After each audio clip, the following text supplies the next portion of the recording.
వేదన కలిగిన దేశమందు వేకువ వెలుగై నిలిచినావు. విడువక తోడై అభివృద్ధి పరచి ఐగుప్తులో సింహాసనమిచ్చినావు.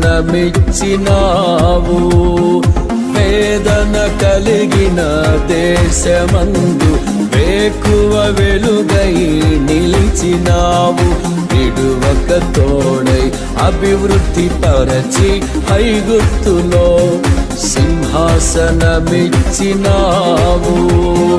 మారదు ఎన్నడూ నీవిచ్చిన దర్శనము, అనుదినము అనుక్షణ